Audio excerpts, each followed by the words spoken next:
பெரியண்ணா படம் மூலம் தன்னை விஜயகாந்த் வெகுஜன மக்களிடம் கொண்டு போய் சேர்த்ததாக தனது நினைவை நடிகர் சூர்யா கண்ணீருடன் பகிர்ந்து கொண்ட காட்சிகள் தான் இவை. அண்ணனோட இந்த பிரிவு ரொம்ப ரொம்ப துயரமானது. மனசுக்கு அவ்வளவு கஷ்டமா இருக்கு.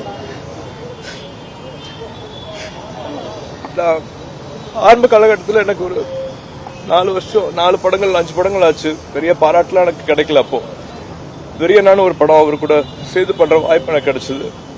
ஒரு 8 நாள் 10 நாள் வரைக்கும் அவர் கூட பணியாற்ற ஒரு வாய்ப்பு கிடைச்சது. பெரியண்ணா மட்டுமல்ல, மாயாவி படத்திலும் சூர்யாவுக்காக சிறப்பு தோற்றத்தில் நடித்து கொடுத்தவர் விஜயகாந்த். விஜயகாந்த் உயிரிழந்த நேரத்தில் வெளிநாட்டில் இருந்ததால் வர இயலாத நடிகர் சூர்யா 9 நாட்கள் கழித்து சென்னை திரும்பியதும் விஜயகாந்தின் சமாதிக்கு அஞ்சலி செலுத்த வந்தார். சமாதியில் கையெடுத்து கும்பிட்டதும் துக்கம் தாளாமல் உடைந்து அழுதார். சிறிது நேரம் சமாதியிலும் அமர்ந்தார்.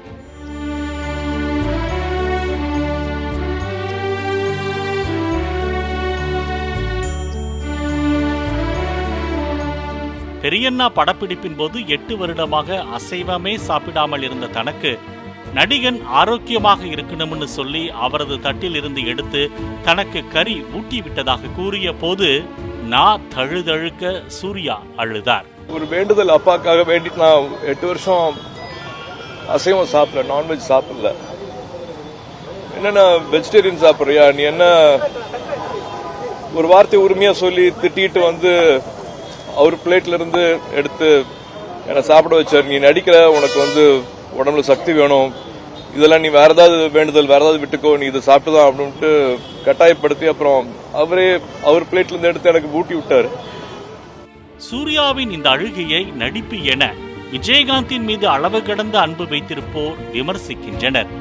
இத்தனை நெருக்கமாக இருந்தவரின் இறப்புக்கு வராத சூர்யா இப்போது வந்து அழுவது யாரை ஏமாற்ற என்ற கேள்வியும் விவாதமும் சமூக வலைதளங்களில் அனல் பறக்கிறது.